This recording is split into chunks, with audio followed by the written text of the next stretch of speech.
Hey now, we are getting over, and I am the Silver King, Adam Silverstein, here to lead you through these hard times, Daddy, with episode 782 of your favorite professional wrestling podcast.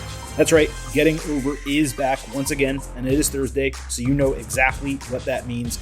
We are here to cover NXT and AEW, but not only that, this is serving as a double ultimate preview for NXT Heatwave and AEW Forbidden Door. But not only that, we have much more information about the WWE and ESPN deal, and that is how we are going to kick off this show. So an absolutely loaded episode of the Getting Over Wrestling podcast, as we almost always have for you. Now, you may notice Silver King sounds a little bit different, and that is because I am currently on vacation, staying in an Airbnb, so the audio is different. I didn't bring my normal setup. It's a quick trip across the state of Florida. I just wanted to make sure that we gave you this show because it is a big week, but after this is done, heading back to the brewery, going to get some great dinner and go to the beach later tonight. So just stick with us with the audio, but we will be back to normal for not one, but two instant analysis episodes this weekend for NXT Heatwave and AEW Forbidden Door. And then, of course, we'll still be back to normal on Tuesday for our next WWE episode, which is the ultimate preview for WWE Clash in Paris. So a ton to get to today, a ton to get to through the end of the week into the start of football season, mind you. But off the top, allow the Silver King to remind you that the Getting Over Wrestling podcast is all about the five. So head over to Apple Podcasts and Spotify, leave a 5-star rating on Apple, take a little extra time, leave a 5-star written review. If you do, we will read it live right here on the show. Don't forget to follow us on social media at Getting Overcast. You can find us on Twitter and Blue Sky for episode drops, news, analysis, highlights, and all of that good stuff. You can send in questions and comments for the show. And of course, you can vote in pre- and post-show polls surrounding pay-per-views and premium live events like you will this weekend for NXT Heatwave and AEW Forbidden Door. You can also find us on YouTube for full-length audio episodes and full-length video interviews, all of it, Twitter, Blue Sky, YouTube, at Getting Overcast. Now, as we get into today's show, I'm going to give you a little order of operations off the top. We're going to talk about the WWE and ESPN deal to start. Then we're going to cover NXT, the NXT Heatwave Ultimate Preview, AEW, the AEW Forbidden Door Ultimate Preview, and that is how the show will go. We will have timestamps in the episode description so you can jump around if you so choose. As always, I hope you listen to the entire program front to back, start to finish. Now, kicking off with WWE and ESPN deal, they announced Wednesday that their premium live event agreement is not only starting earlier than expected, it's beginning with a previously unannounced show, Wrestlepalooza, on Saturday, September 20th in Indianapolis. And for those of you who think that's a silly name, well, it is, but it's also the name of a prior ECW pay-per-view. And that is a pretty interesting scenario. John Cena is going to main event the show. It is expected to be the teased Brock Lesnar match. Now, personally, Silver King is furious with this announcement because it's the same night as the Florida-Miami game that is also airing on ESPN. Not only that, I'll be attending that game, which means I'm going to miss this live. It's the same night as AEW All Out as well. So that's going to be absolutely brutal on my schedule. But enough about my personal trials and tribulations. Let's get to the facts here, okay? WWE and ESPN created quite an uproar when this was released Wednesday, which set another wave of questions our way. When it comes to the base terms and the truth about the WWE ESPN deal, we already covered that on our August 6th episode. That's available wherever you listen to podcasts and on YouTube. So please go seek that out for the actual facts about this deal. But Getting Over was able to ascertain a lot more about the WWE ESPN agreement, both when it comes to this announcement and what the service is going to look like in general. All of this comes from a primary and secondary source close to the situation. Now, it's important to know that this September start is not an extension of the WWE ESPN deal. It is something that was renegotiated, but it is not an extension. Rather, the deal has been moved up 7 months. WWE and ESPN, they remain in a 5-year PLE agreement that guarantees 10 shows and 12 event nights over each 12-month period. Rather than go from April 2026 to April 2031, it's going to go from September 2025 to September 2030. While the deal calls for 10 shows and 12 event nights, those are minimums. The ESPN deal is all-encompassing, meaning all of WWE's main roster, premium live events will air on the ESPN streaming service. Some of them will be simulcast on TV. If WWE decides to add more than 10 events or more than 12 nights, let's say it runs another Evolution or decides to go to a 2-night Royal Rumble, ESPN gets those PLEs as well, and it does not pay extra for them. So basically, WWE will need to calculate, is the extra ticket sales revenue and promotional marketing revenue, sponsorship revenue, is that enough to add additional shows? If so, they will do it. If not, ESPN is not going to pay them any extra money to do it. Now, a unique twist to this is that WWE and NBC Universal announced Wednesday that the Saturday night's main event deal has been extended. Not only that, those shows will now air exclusively on Peacock, and they will no longer be broadcast on NBC. There's been some information floating around about this. Let's call it misinformation. NBC did not take WWE off broadcast TV due to ratings. It moved these 4 WWE shows to Peacock as exclusives because it wants to prevent churn and retain the WWE subscribers to its service. It's literally as simple as that. Our understanding is that these Peacock-only Saturday night's main events will not have ads during matches, only between matches, both on Premium and Premium Plus. Now, is it possible they do in-match ad reads or a picture-in-picture or something? I mean, yeah, I guess some of that might be possible. Our understanding is they are not fully cutting to commercial like they were doing on NBC. The needs of broadcast are completely different than the needs of streaming. That needs to be crystal clear. So it's going to be closer to a PLE, but not technically a PLE because it's only going to have a 2-hour runtime. Now, WWE added 1 additional Saturday night's main event, making it 5 in 2025. It'll be 4 in 2026 and going forward. In 2025, it's going to air November 1st. That's the extra one. The final one, set for December 13th, that will be John Cena's retirement match in Boston. Getting Over previously reported there was never a legitimate push to move this to December 27th because people thought they were going to compete with AEW World's End. Others may have said that. Perhaps it was discussed. It was never serious. With Cena's final match being a Peacock exclusive, there should not be that much concern about running over time, such as what happened with Goldberg. If they need 5 extra minutes, one can assume that they'll have 5 extra minutes. Now going back to WWE and ESPN. ESPN is legitimately interested in the entire WWE content library. Those discussions are active and ongoing. The deal with Peacock remains through March 2026, so all the old shows are still over there as of right now. Peacock is also interested in potentially renewing that. They are interested as well in striking a deal for NXT premium live events, possibly something with AAA, possibly even something with TNA. Also interested in that is Netflix. So it's between Peacock, Netflix, and ESPN for combinations of all the additional WWE content.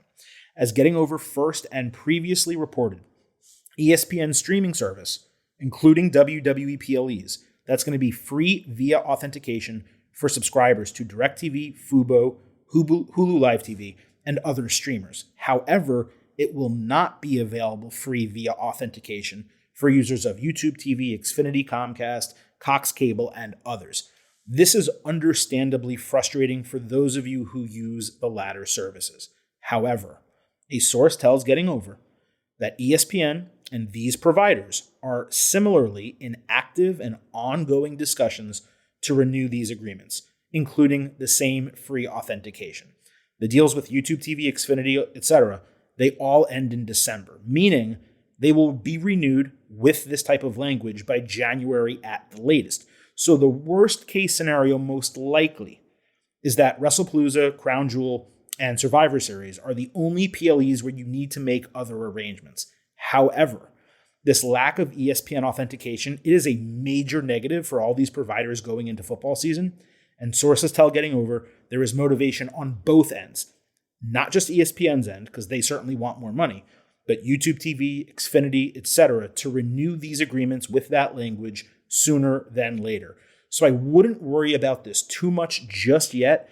It should be rectified at some point. The question's going to be, might it be before Wrestlepalooza in the next 30 days?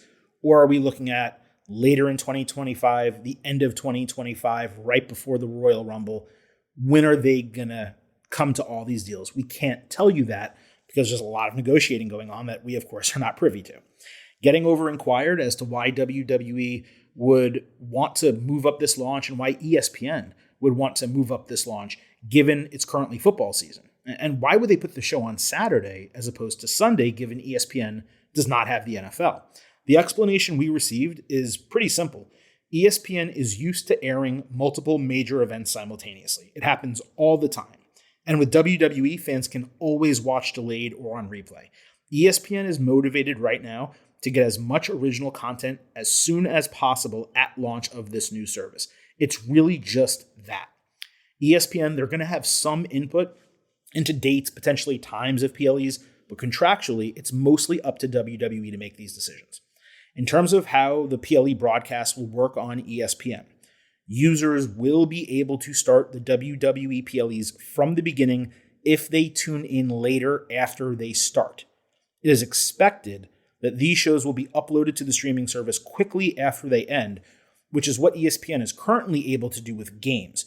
We're waiting for some further confirmation on that, and certainly there could be technical issues with the launch of this service, but this is 30 days from now about, so everything should get worked out, and we will share that confirmation on the podcast once we have it about, when the replay will get posted, how soon can you watch it. But as of right now, you can start in the middle of a show and play it from the beginning.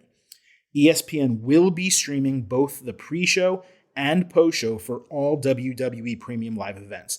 Language in the initial release stated that ESPN had the option for such shows around WWE PLEs. But what that language actually meant is they have the option to build their own shows, such as if they want to send SportsCenter to WrestleMania or have Pat McAfee do a separate pre-show. Those are just a couple of examples. Getting Over also learned that internally, everyone at ESPN is thrilled with this move. Not the executives, the office workers, the journalists, the athletes who are on-screen talent.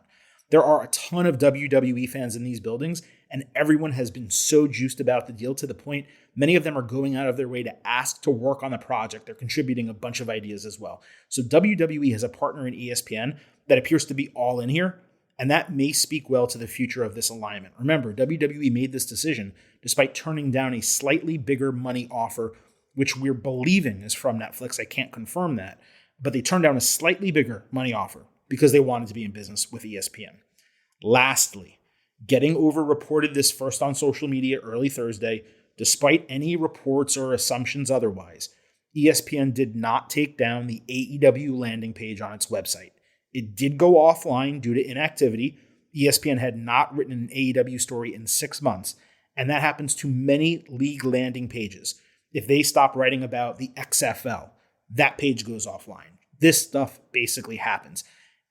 ESPN did not remove AEW due to the WWE deal. It's going to continue covering AEW if and when it deems necessary. Again, they hadn't written a story on it in 6 months. AEW stories remain on the website. They're not being removed. There's no conspiracy or anything like that. So that is all of the accurate additional information we have at this juncture. Getting Over is going to stay on top of this agreement with WWE and ESPN, things that are happening with Peacock and Netflix as well. We will continue updating you with truth and accuracy as much as we possibly can as more parts of this develop. We appreciate you trusting us. We appreciate you listening to us on this and certainly other matters as well. And if you're a first-time listener or a second-time listener who's only tuning in for the WWE ESPN stuff, please go ahead, hit the subscribe button. We would greatly appreciate it. Speaking of things that we appreciate, it's important for us to remind you that here at Getting Over, I happen to love the number 5. And I hope you do as well, because for $5 a month or $50 for the entire year, you can become an official Getting Overhead. Just visit buymeacoffee.com/gettingover, sign up, you'll get bonus audio, the fastest 5 minutes in professional wrestling, instant reactions to every major show, and exclusive news analysis posts every week. Again, that is buymeacoffee.com/gettingover. We're a free show. We're an ad-free show. We would greatly appreciate your financial support.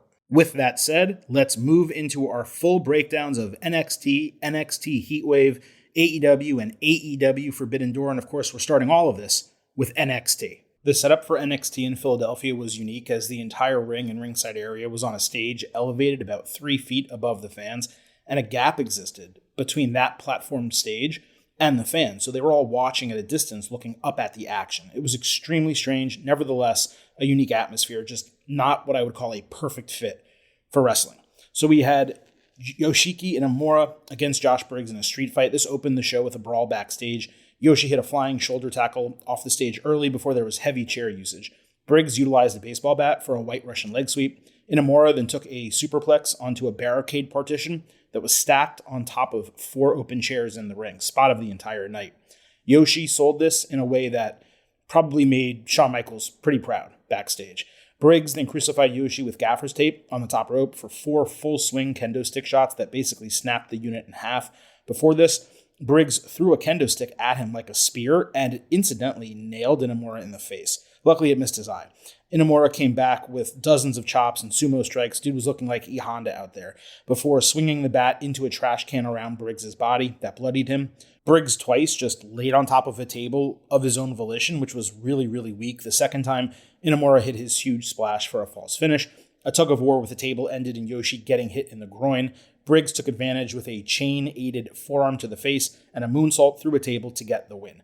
Inamura's shoulders were neither flat on the canvas nor flat on the table, I believe.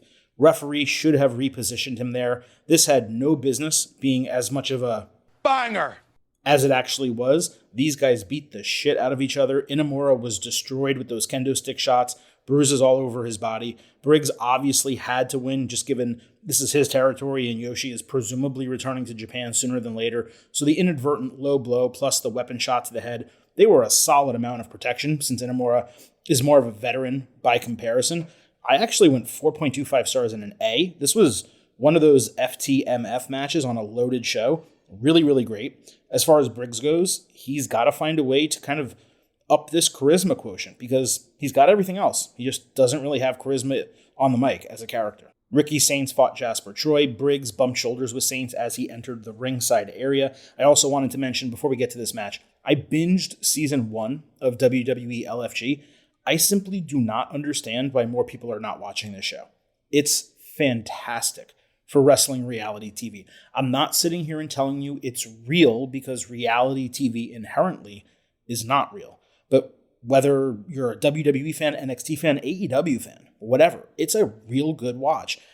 But again, just wanted to shout out that show because Jasper Troy, he obviously took season 1, and watching that show made me appreciate him even more than I already did. Jasper ran up the top portion of the steel steps for a senton on the bottom portion, but Saints moved and he ate shit in a great spot. Ricky followed with a ringside tornado DDT and a second one bouncing off the top rope for the 1-2-3. This was shorter than I expected, a really smart finish to put Troy in a majorly prone position with the senton and a couple quick strike impact offensive moves onto the guy's head. It's time to elevate and feature Saints in a serious way in NXT. It feels like he's just been in purgatory since losing the North American Championship, and he's missing TV way too often. He's like never there. So something must have happened, but now that he's back in wrestling, they got to get him there consistently with regularity. Miles Bourne approached Saints backstage. Both guys agreed that Briggs had a chip on his shoulder. Lexus King came through, so Saints dipped out. King apologized to Bourne for being insensitive to his condition and taking out anger from losing to a guy who's deaf and blind. Bourne obviously pointed out he's not blind. So King straight maced him in the face, saying, "You are now." That is some great heel shit. I definitely did not expect anything like that to happen. There were obviously better segments on the show, but this came out of nowhere. And because of that, for me, it was more memorable. And lastly, before we get to the direct build for the Ultimate Preview, Charlie Dempsey backstage said Kendall Gray was impressive in her match last week, but still had a ways to go. Ren Sinclair came in saying Gray was 61-0 in college, so she doesn't need a lesson. The Culling then confronted the remaining NQCC members, which sent Dempsey kind of a little bit to the point that he said Sinclair could beat them both, the women, at the same time. I like the idea of Dempsey acting like holier than thou given his wrestling skill, despite him, by the way, being a total loser of late. I hope that leads to him like recruiting more men and women and filling out NQCC again. Gray could use some personality. Mixing it up with Sinclair would be great for her. I'm not entirely sure if this is actually leading to a 2-on-1 or a mixed tag or maybe a women's tag team match. But if we get Ren and Tatum wrestling, that's certainly a massive positive. Though it is kind of sad to see Tatum get a title opportunity, put on an incredible match, lose, and then just be right back down to the lower mid-card, where she seems stuck because for some reason, Shawn Michaels refuses to elevate this woman. So that wraps up the brief, part of NXT that did not directly have to do with NXT Heatwave. That allows us to move into our NXT Heatwave Ultimate Preview, where, of course, we are going to break down every single match on the show. We will tell you what happened on the go-home. We'll give you a prediction. And, of course, we will circle back to all of this weekend immediately after the show goes off the air with an NXT Heatwave instant analysis. Tag Team Championship, Hank and Tank defending against Dark State. There was a brief but worthless Hank and Tank segment earlier in the show. Later, Dark State approached Ava backstage. The way Dion Lennox started talking to her, I thought he was flirting, but he wasn't. Saquon Sugars again stood out in this segment. He's by far the most talented, charismatic guy of this entire group. But when he mentioned Joe Hendry, we got the jump scare. Joe emerged out of a closet. Cutler James again got his funny line in. He said, "You don't want to see us behind you," which is pretty good. And again, I love that they're leaning into this. Dark State's arrow, it is pointing up. All things considered, they're finally finding a bit of groove, and that needs to come along with a tag team championship. At this point, the only way you can actually legitimize these dudes is to strap them up and let them be big-time heels at the top of a really thin division. Create a bunch of tag teams, have them go after them, let them run through a bunch, and ultimately, they lose and put over a new tag team in NXT. So you absolutely, positively have to have Dark State come out of this with the tag team titles, and I believe that is the plan from the NXT creative team. Lola Vice, Kalani Jordan, and Jada Parker will be wrestling in a triple threat number one contendership, which frankly, I'm just going to say off the top, when you have all these titles in NXT, I understand they're doing a little bit more, a few more special events than usual. This does not belong on a PLE. Just like blatant, plain number one contendership matches. I'm not talking about Money in the Bank or the Casino Gauntlet, but regular plain old number one contenderships in AEW, main roster, WWE, they don't belong on premium events. There are so many championships in these companies. Those are the things that need to get featured on these shows or grudge matches, stipulation matches. A number one contendership is a perfect TV main event. It makes no sense for this to be on the show. Anyway, Lola, Lonnie, and Jada Parker. Lola, Lonnie, and Lash Legend all talk shit to one another backstage. Lonnie said they could be friends after she wins. Lola pointed out that she just wrestled in front of 19,000 fans just last week. And Lash said neither of them could have even stood up to Nia Jax like she did. Jada was MIA here. What I found weird here were two things. Number one, Lash is not in this match, yet she was in this segment. Number two, I didn't recall this ever being announced for the show until it was mentioned in this segment as if it was something we already knew. Now, I could be wrong. I just missed it. It's possible. But I don't recall that at all. I understand Legend lost to Jax, and to be fair, I actually appreciate the logic behind not including her because of that. But it could have easily been explained away that Lash took Nia, a multi-time women's champion, to her limit, and therefore, even though she lost, deserves a shot here. If not, why are you having her involved in the go-home segment if she's not booked for the match? So I don't understand that at all. In terms of the women involved here, I have pretty much zero interest in Lola getting a title shot. I don't think Lola and JC could really carry a program that could have a match on the next PLE, let's say. Lonnie and Jada, Jada has kind of moved a little bit back into the heel side. Lonnie's moved a little bit back into the babyface side, and it's kind of confusing the way that's going. My concern with Jada putting her here is I don't think you can have JC drop this title yet. And the next time Jada challenges for a championship, she should be winning it. I mean, she should have already won the North American Championship. We've talked about that many times. Lonnie, to me, is not a believable challenger here, nor do I think she's strong enough to build a significant program around. So my prediction here is going to be Jada Parker. The idea being that Fatal Influence cheats. Jane retains the title whenever they fight, probably on television, and they wind up rematching at a PLE down the line before the end of the year. And that is when Jada wins and gets put over as the NXT Women's Champion. And there's a lot you can do with her. You can feed her with Jordynne Grace, let Jordan win the title eventually. Then you have Blake Monroe come back and win it on the back end. So, I think there's a long runway for this women's division, and they got to start elevating and putting over some of this talent. JC Jane has done a great job with the title, but I think, you have Jada win here, and then you push her title win down, 3 months from now. And I think it's a long enough reign for Jane. and it's the right person to strap up in Parker. Tavian Heights and Tyra May Steele are going to fight Ethan Page and Chelsea Green. Now, this came out of a peace treaty segment that had a full contract signing set up with all four seated in Secret Harvest ringside. They first dumped the table out of the ring to ensure no funny stuff. Page put over Heights for being an Olympian and becoming a solo star, but said he doesn't respect him as a veteran and champion. Heights shot back, saying that he creates the bad side of the draw whenever he's in a tournament, and Page is jealous of him. Green got a major pop, literally just by picking up the microphone, bragging about Canada. Steele actually came back her pretty damn strong, and she naturally used some college words, as she said, but the fans loved Chelsea too much to kind of buy into Tyra as a babyface.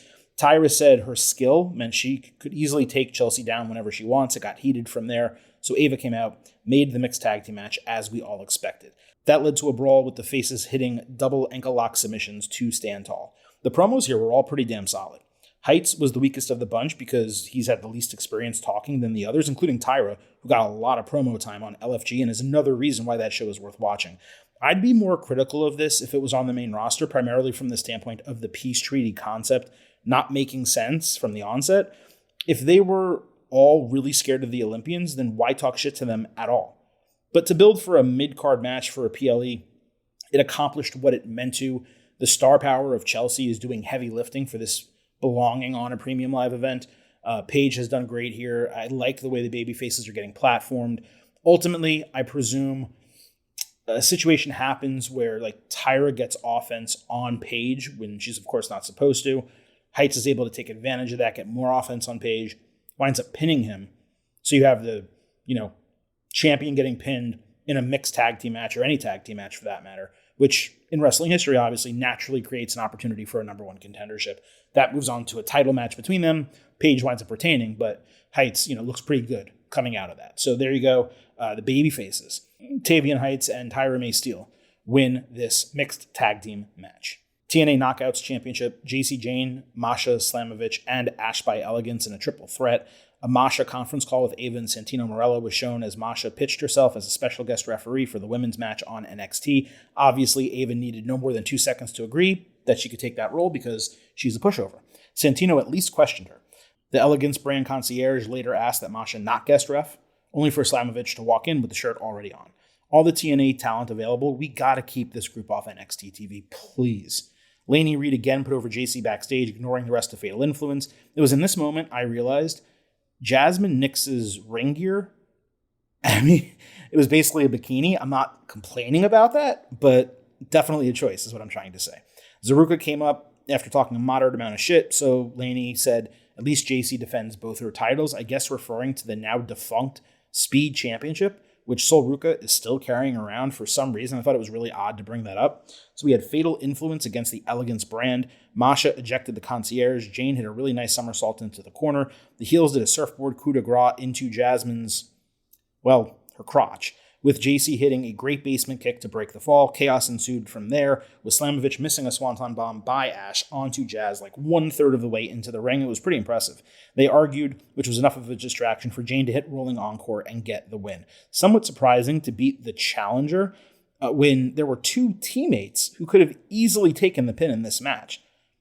The way this was booked, though, JC, she looked like the biggest star of the 7 women involved by a significant margin. And I'm a big fan of Fallon Henley. But Jane continues to take steps forward every single week. In terms of the match, I do think that JC is going to drop this title pretty soon, and then Masha makes sense as the one to beat her. But I just don't think you do it on an NXT PLE, not when Bound for Glory is coming up. So I have JC retaining the championship here, dropping it at Bound for Glory. I think both of them, JC and Trick, both dropped the title on that show. Jordan Grace and Blake Monroe is set for this program. Jordan hit the ring for a face-to-face with Blake. Grace said she joined NXT after building an international reputation, thinking she would dominate and win championships just like that. Obviously, that didn't happen because she thought Blake might be an exception to the wrestling friendship rule where it could actually work between them. Jordan said adjusting to WWE has been tougher than expected, especially because someone exploited her insecurities for the first time. She doesn't want revenge. She wants Blake to see the ugly person she really is. Monroe came out with a contract and security, which entered the ring with her. Blake said she doesn't need to feel sorry for Jordan because she already feels sorry for herself, and the contract stipulation was that she couldn't lay a hand on her if she wanted to fight. Grace pointed out that Monroe was clearly jealous watching her wrestle on the biggest women's show ever while she was sidelined. Jordan called her a disgusting snake, so Blake said that she's a reject playing a superstar, and there's no room for both of them. Since Grace couldn't attack her, she beat up all 4 security guards, well, I guess 3, the 4th ran out of the way. Then she promised to show Monroe what ugly really looks like. Mixed mind about this segment. Jordan was crazy robotic reciting her lines in the early portion. Then she got fluid and actually rather natural at the midway point. And then she spoke in such a staccato-like fashion at the end, which was done to get her point across.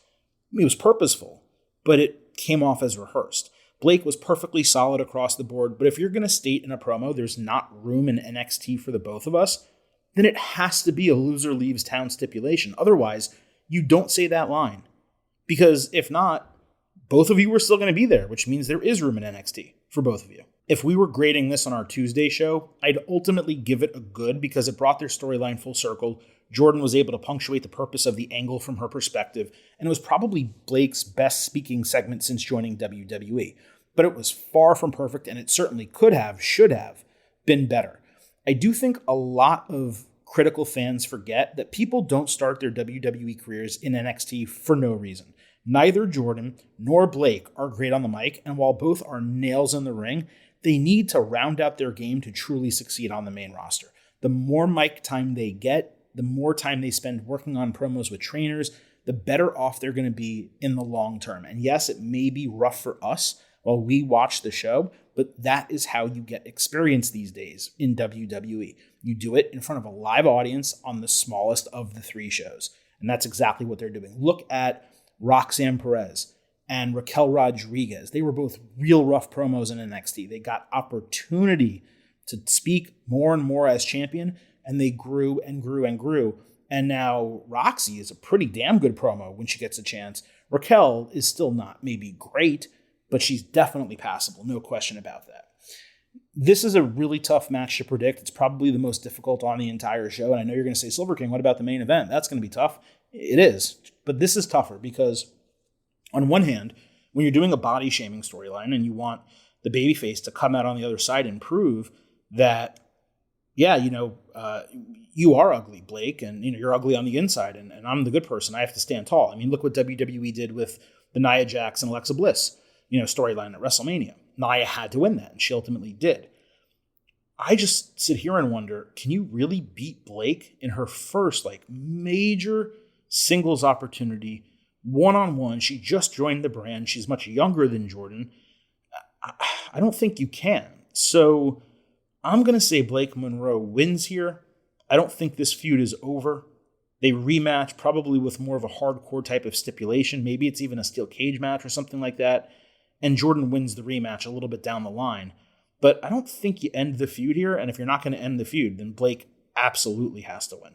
And now the main event, NXT Championship on the line, Oba Femi defending against TBD. We had Javon Evans against Trick Williams in a number 1 contendership. Trick did a tremendous bunch of crowd work outside the arena before the show. You can check our social media for that. Later backstage, Williams said he was going to bounce Evans' ass back to high school because it's a grown man's game. He also appropriately quoted Terrell Owens in Philly, "Man, I love me some me." One of my favorite athlete quotes of all time. Javon later called Trick selfish and goofy, saying he's more focused on being an entertainer and locking up a win in a match like this.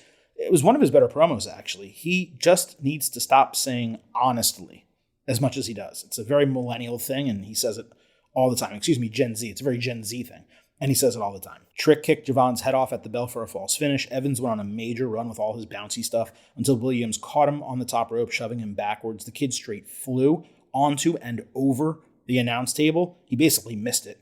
I mean, his lower half and lower back caught it, but his shoulders landed on the floor on the other side of the table as it collapsed. Crowd went into such a frenzy that the broadcast muted for a full minute, went into break.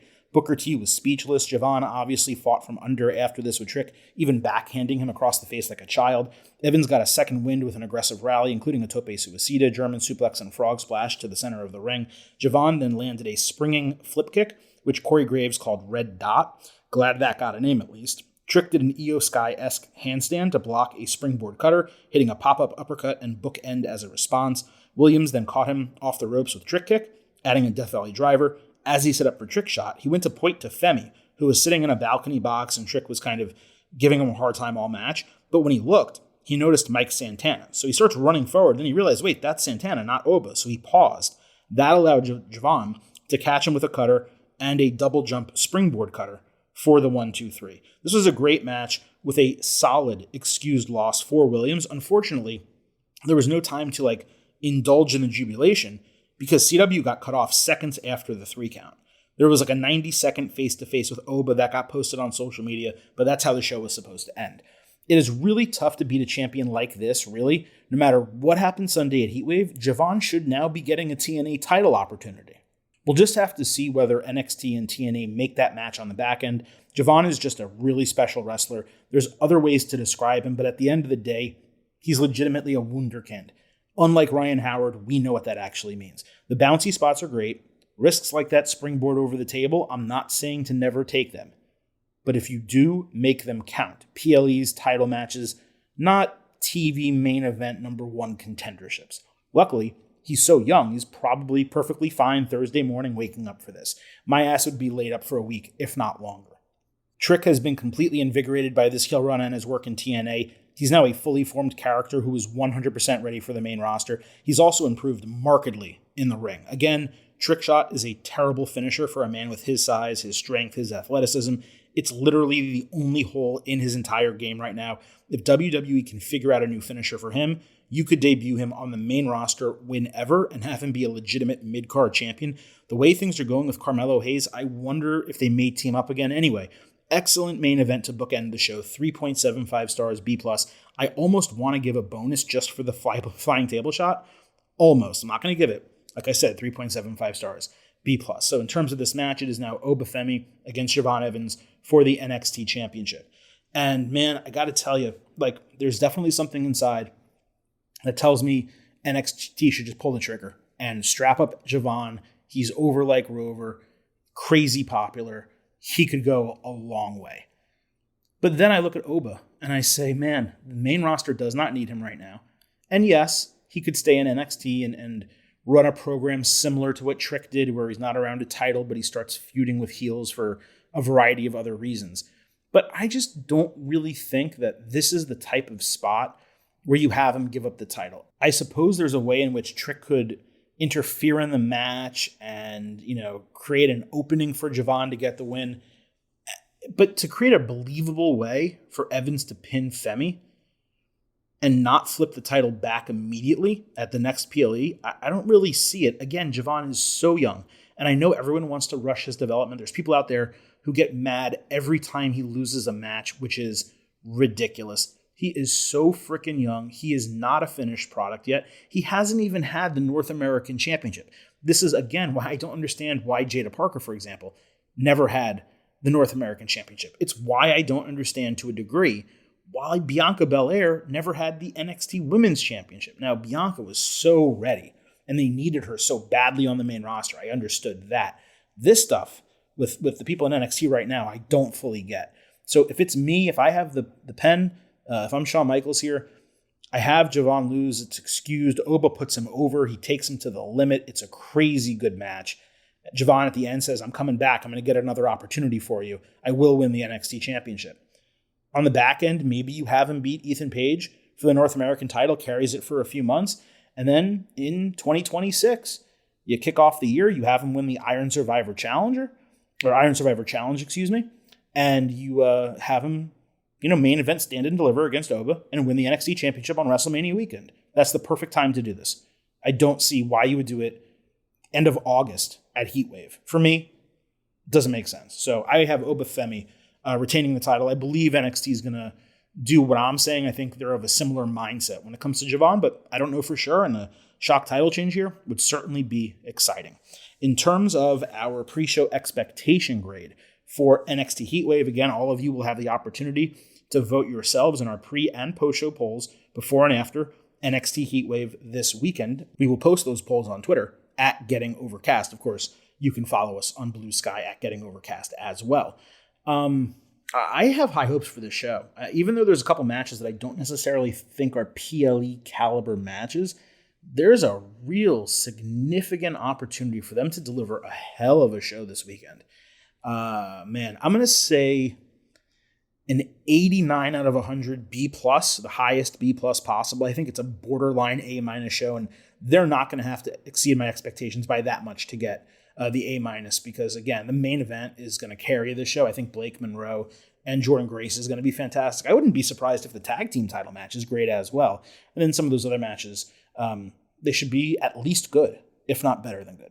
Moving over to AEW, important to note, Konosuke Takeshita won the New Japan G1 Climax tournament. Crazy how depleted the NJPW roster looks right now. This is the first time since the year that I started watching New Japan that I missed the entire G1. I don't know if there are any high-quality matches. I don't know anything. So now that I am speaking about Takeshita here, I will make sure that I go back, look, and see what the situation is. Maybe there's a couple matches I can watch and shout out to all of you. But man, New Japan has completely fallen off. And yes, frankly, AEW is one of the reasons. They took so many major talents from the company. From a roster standpoint, it's depleted. And yeah, of course, Gato over there has done a poor job booking and they haven't replenished the talent like they have in the past. But man, it's a sad state of affairs over in New Japan right now. Bryan Danielson was on commentary for Dynamite. Nice to see him, and he did well, all things considered. There were three matches on Dynamite. One of them was 30 minutes, to be fair, and all of them were relevant to be even more fair.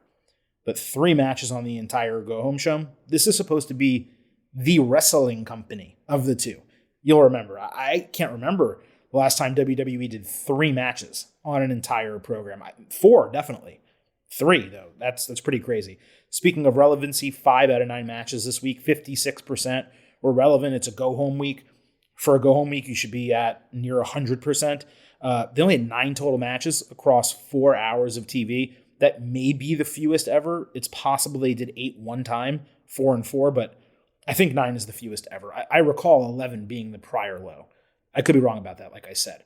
Just like with NXT, we're going to cover content that doesn't directly have to do with Forbidden Door, and then, of course, we will get to the AEW Forbidden Door Ultimate Preview. On Collision, Jon Moxley and Wheeler Yuta beat Jet Speed in the opening match. Yuta accidentally kicked Mox, but Marina Shafir distracted the referee after Kevin Knight hit his frog splash. Mox hit Death Rider onto Speedball ringside, and Yuta won with a low blow before a jackknife cover. Best match on the show, bell to bell. At the time of the match, it had 0 relevance leading into a pay-per-view because the faces are not on the babyface side of the steel cage match.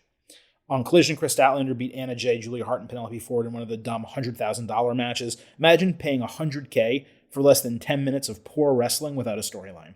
Why was it poor? Stat won with a submission as Anna hit Julia with a move on the ramp, yet sold it as if she had taken the bump, so she didn't factor into the finish. Why is it stupid? I've explained the absurdity and lacking logic of these money matches about a dozen times now.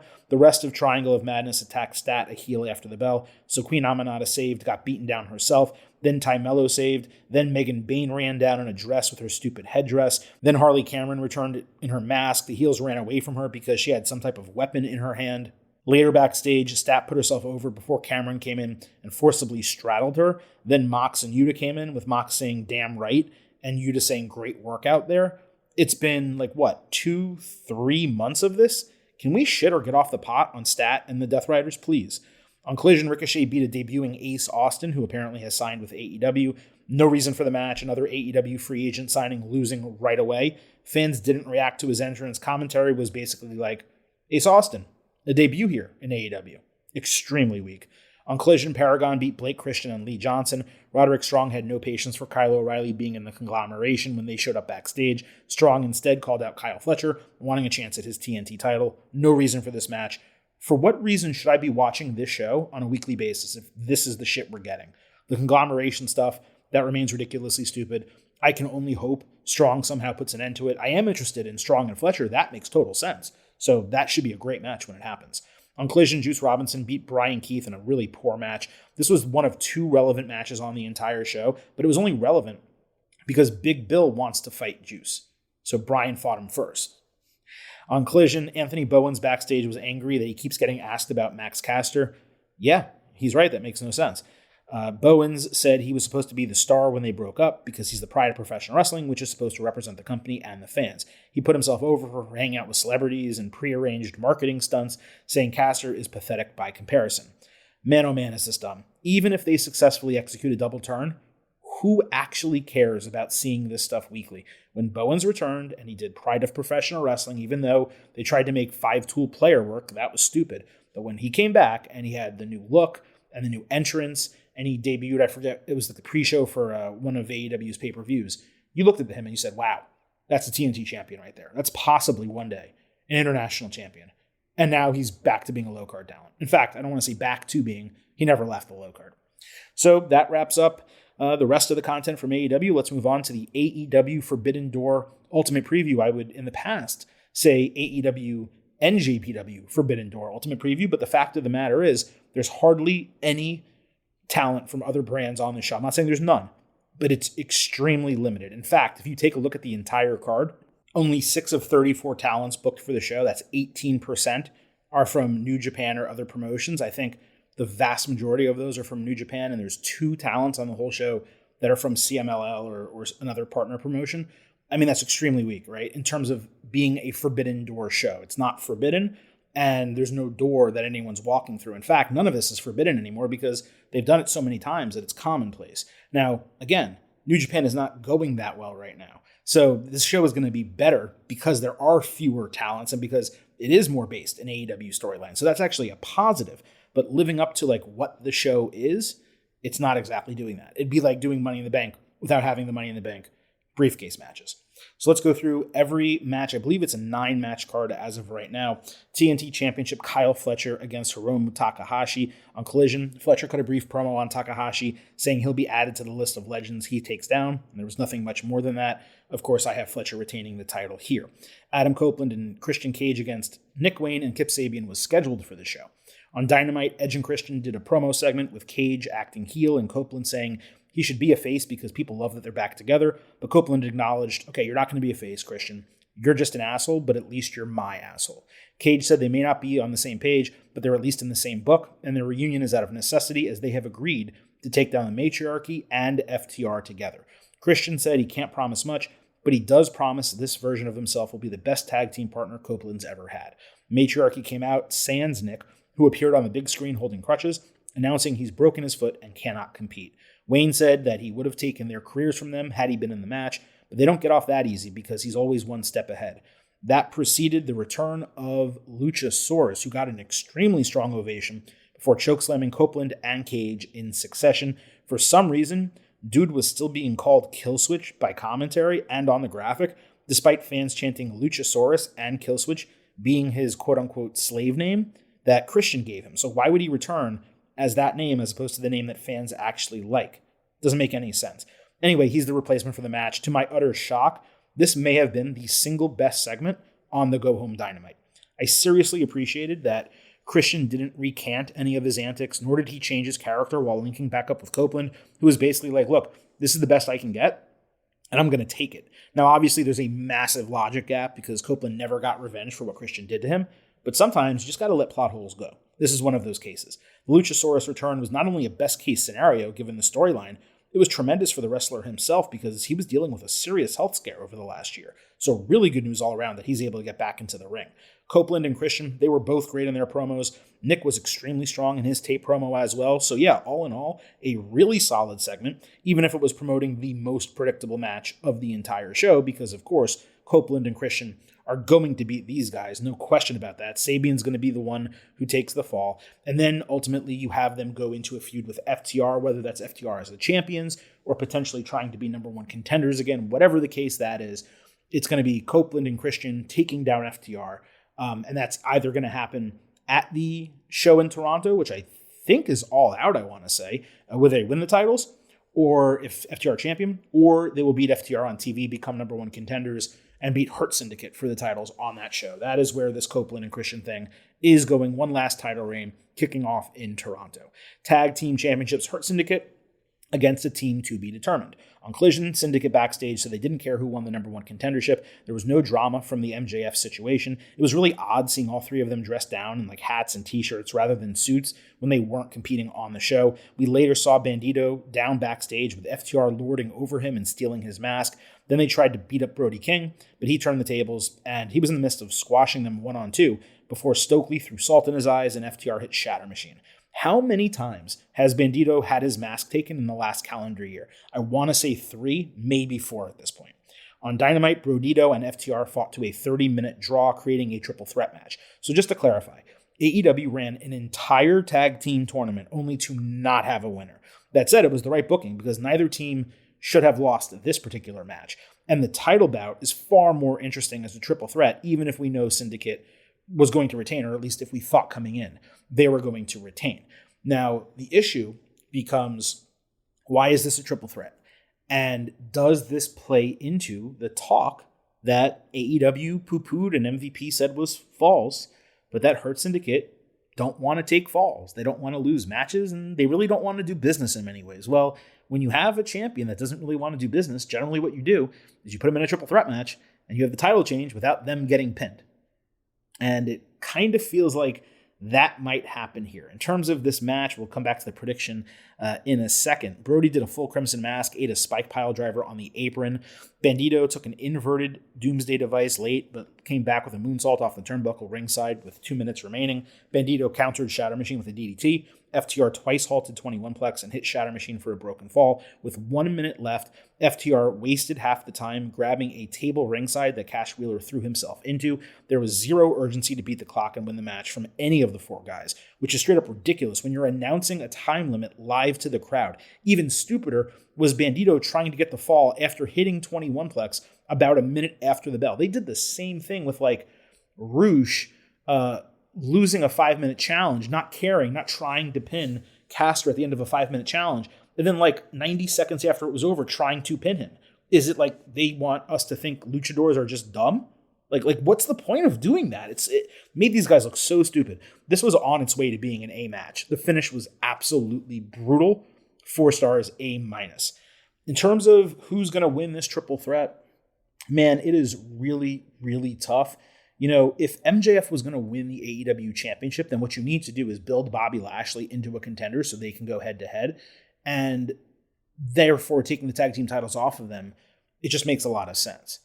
I don't think it makes too much sense to do a double title change, meaning having FTR win here and then lose 1 month later at All Out, even though that would be the hottest possible match. I think what you do is you book FTR against Edge and Christian for TV. Even now that I'm talking about it, because this is how I do the predictions, always extemporaneous here. Copeland, his great friends are FTR. They all live in Asheville, North Carolina together. So that really would be the match that he would want on a major show in Toronto. He would want to take the titles off of them. Man, I'm really struggling to figure out what they're going to do here. This really threw a wrench into my plans. All right, you know what? Let's go with the prediction of FTR winning the titles. They pin Brody King somehow. So Syndicate lose the titles without actually getting beaten. Then we get Copeland and Christian against FTR in Toronto at All Out. Yeah, maybe they switch the titles after a month, and that's just how it goes. And, not every title reign needs to be long, so I would be okay with that. And then maybe you have Hurt Syndicate on the back end, challenge Christian and Copeland and try to get the titles back. Or maybe MJF does win the title and Lashley goes after him individually. I guess we will find out as I make further predictions later in the show. But here, FTR becoming new AEW Tag Team Champions. Not confident about it, but that is the way I am leaning. TBS Championship on the line, Mercedes Moné defending against Alex, Windsor, Persephone, and Bozilla. On Dynamite, Mercedes and Athena beat Toni Storm and Windsor in the main event. Alex's whole gimmick is that she's British and yells her last name. It's extremely odd.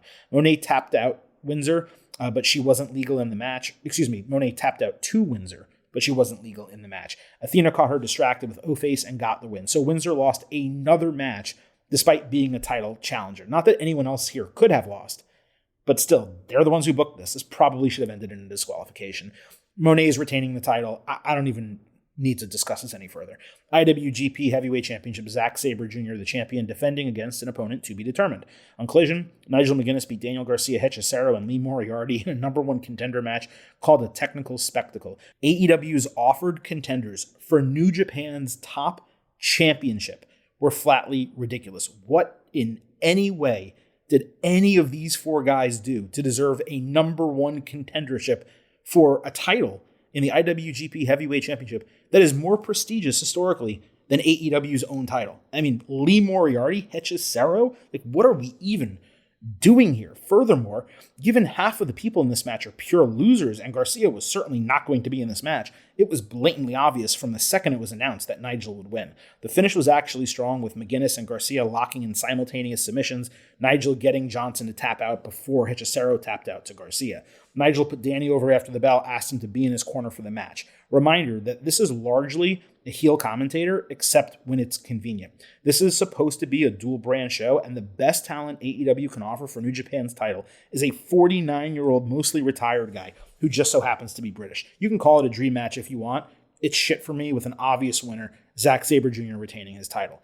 The unified championship, Kazuchika Okada defending against Swerve Strickland. There was no go-home build for this on Dynamite. Not that there was any real build for it beforehand.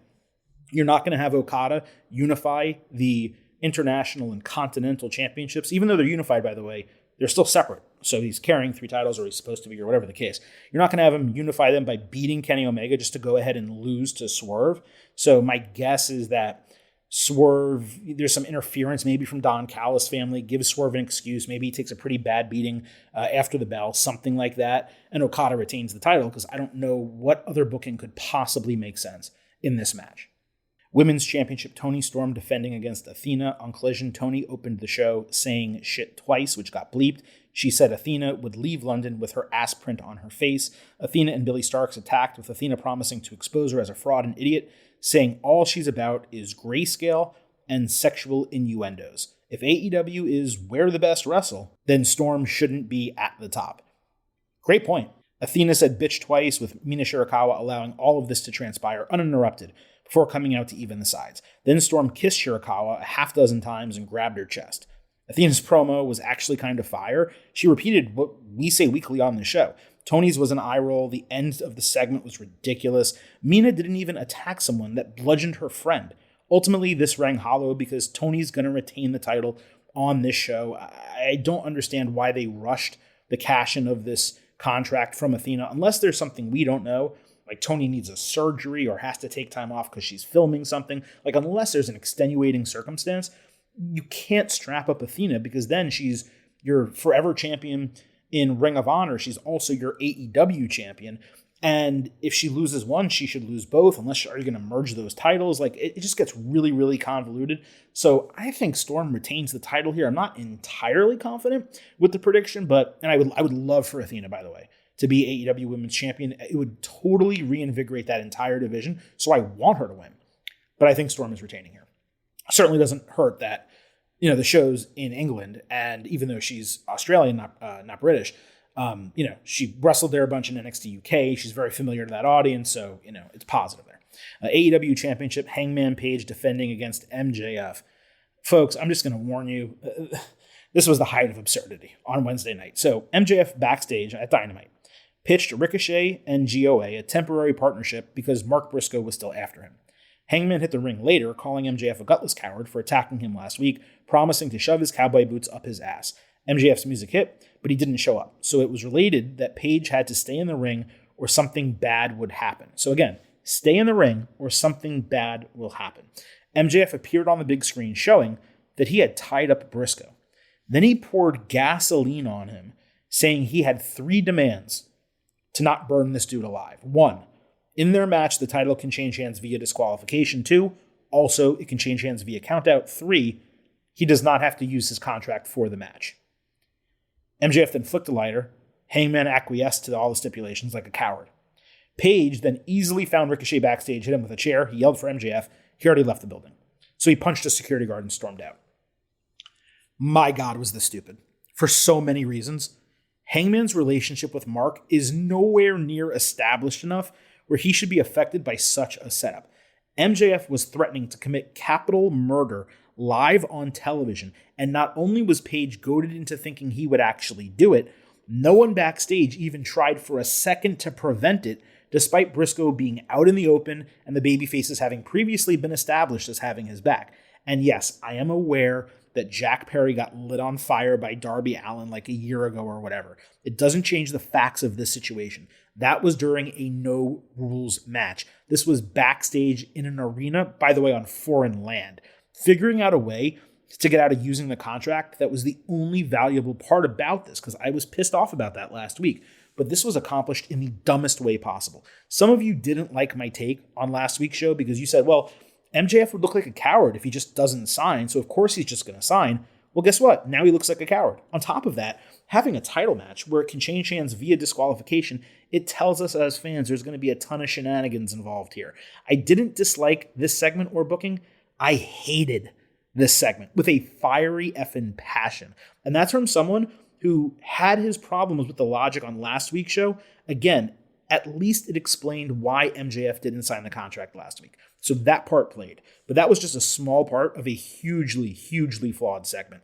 The other issue that this presents is that we're going from a Death Riders title run where Jon Moxley was involved in shenanigan finishes every single time he defended the championship to a guy in Hangman, at least who I thought was going to wrestle like high quality, normal matches and take the title in a different direction. And yet in his first non-Mox defense, we're right back to this shit. Now, how is this going to be booked and who's going to come out as winner? I mean, man, I can't even tell you. Here's what I know. Hangman just beat the big bad in this company. And you can't have him beat the big bad and then tear the title away from him right away. Imagine if Cody Rhodes lost the WWE Championship after finally defeating Roman Reigns, 60 days later. I think this is inside 60 days for Hangman. You can't do that. So he has to at least win one fall. And I say one fall because the way I'm going to predict this goes is that MJF loses the match, possibly even via the disqualification stipulation. Like maybe Hangman does something, gets himself disqualified, or another babyface runs down and punches Hangman in the face, and that leads to a retention. So MJF gets pissed. Anyway, I think that MJF loses the first match, beats Hangman down after the bell, goes to grab the contract, gets ready to execute it. Briscoe comes in, attacks MJF, prevents him from cashing it in. They get to some type of crazy hardcore death match at another show, probably at All Out. And then based on whatever happens to that, MJF would still have his contract in hand. And at some point later this year, he cashes it in. So we don't get two cash-ins on the same show. The match kind of gets thrown out and they build to All Out. That's my guess. I don't know if that's going to happen. Ultimately, I have Hangman Page leaving this show with his championship. And that brings us to the main event of the show, technically the main event after the show. Will Ospreay, Darby Allin, Golden Lovers, and Hiroshi Tanahashi against Jon Moxley, Claudio Castagnoli, Young Bucks, and Gabe Kidd in a steel cage match, lights out. On Dynamite, Ospreay and Mox were billed for a face-to-face to open the show. Will did a promo about drinking and eating in Glasgow for a cheap pop, with fans chanting sausage roll. Ospreay claimed that he made it a lights-out match because he wasn't cleared to wrestle by AEW because he still needs neck surgery. You'll remember, Tony Khan booked this match in kayfabe immediately when Will suggested it last week. Didn't even give it a second thought. This guy, his star, needs neck surgery, but, it's lights out, you're going to kill yourself, but I'm not held responsible? Okay, yeah, go ahead and do it. Now, despite the absurdity of this, it was a really strong babyface promo.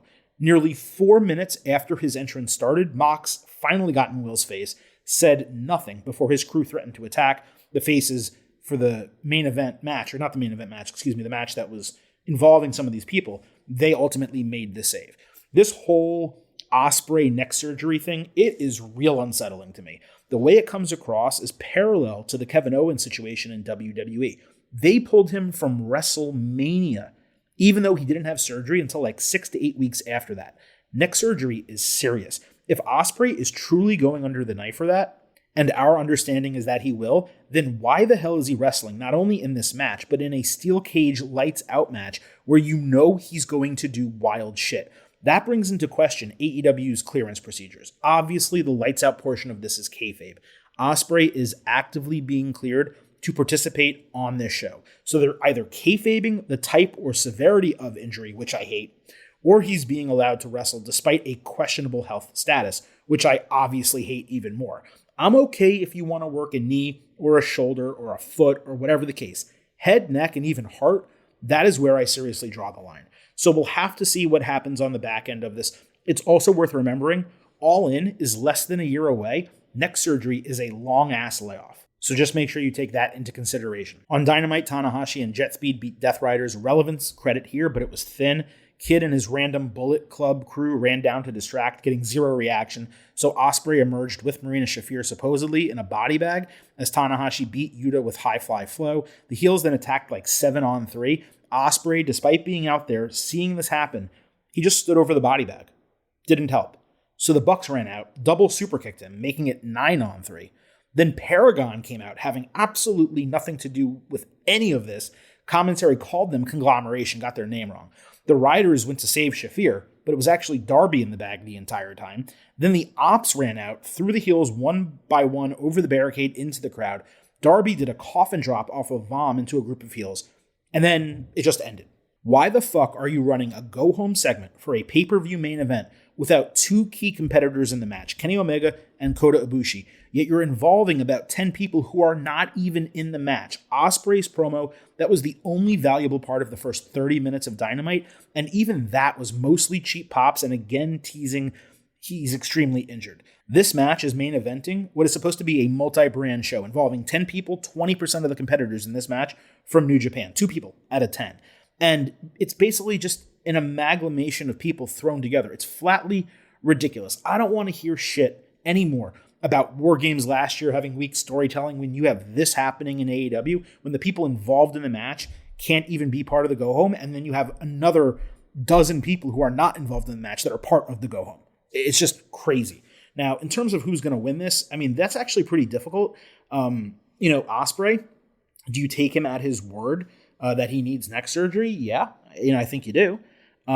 You have Omega coming off a huge loss to Okada recently. Mox is coming off a huge loss of his AEW championship to Hangman. I don't think they're going to pin Gabe Kidd. And, I think it's possible that like Tanahashi or Ibushi take the fall. Ultimately, I think there's going to be a lot of heel victories on this show. And I just think you need to kind of end it with the baby faces. It's tough because you need to figure out a way to come out of this match and into a Darby Moxley feud. But I don't necessarily know that Ospreay getting the win or not getting the win determines what happens with Darby. Darby could get tossed off the top of the cage into the crowd, eliminated from the match. The faces could still win, and then you go from there. In terms of star power and quality of wrestling, the face side dwarfs the heel side. And ultimately, I think when you have Ospreay and Omega and Darby and Tanahashi involved in this, you got to give them the win. So I'm going with the face side here. I don't think you need to kind of build the Death Riders and their crew back up. The Young Bucks in this are basically irrelevant. They're being treated as jokes right now. So there's really no momentum behind the heel side. So yeah, the baby face side wins: Ospreay, Allen, Omega, Ibushi, and Tanahashi. So that wraps up the full Ultimate Preview for AEW Forbidden Door. Last thing to do, of course, is to give a pre-show expectation grade. I have no doubt that this is going to be an entertaining wrestling card. Like the in-ring work is going to be fantastic. There, Hangman and MJF is going to put on a banger. I fully expect Tony and Athena to be great. Swerve and Okada, they did not have a good match on TV, but that was TV. This is a pay-per-view. It's completely different. The tag team match should be really good. This is going to be a really, really, really damn good show, but the build for this has been so incredibly weak. I don't think the booking is going to live up to the talent that's booked in some of these matches. So ultimately, I'm going to go with a 90 out of 100 and A-. I think they can definitely exceed my expectations. I also think there's a good amount of room for them to fall below it. And that wraps up AEW. As mentioned, there will be pre- and post-show polls posted before and after AEW Forbidden Door on Twitter, @GettingOvercast. Make sure you vote because we will utilize those in our instant analysis for the show. So again, 2 instant analysis episodes this weekend for NXT Heatwave and AEW Forbidden Door. Don't miss either of those. And then we'll be back on Tuesday with our next WWE show. On the way out, allow the Silver King to remind you here at Getting Over, It's all about the 5. So head over to Apple Podcasts and Spotify, leave a 5-star rating on Apple. Take a little extra time, leave a 5-star written review. If you do, we'll read it live right here on the show. Don't forget to follow us everywhere on social media @GettingOvercast on Twitter, Blue Sky, and YouTube. On Twitter and Blue Sky, you get episode drops, news, analysis, highlights, all of that good stuff. You can vote in the polls, send in questions and comments for the show. On YouTube, you get full-length audio episodes, full-length video interviews as well. And lastly, please don't forget, I happen to love the number 5. And I hope you do as well. For $5 a month, $50 for the entire year, you can become an official Getting Over head. Just visit buymeacoffee.com/gettingover. Sign up, you'll get bonus audio, the fastest 5 minutes in professional wrestling, instant reactions to every major show, and exclusive news analysis posts every week. Again, that is buymeacoffee.com/gettingover. Thank you all so much for listening to this edition of the Getting Over Wrestling podcast. Thank you for indulging the audio quality while Silver King took a mini vacation ahead of football season. It is officially time for me to sign off. I will see you this weekend. At this point, though, we're leaving you with 3 final words. Bye for now.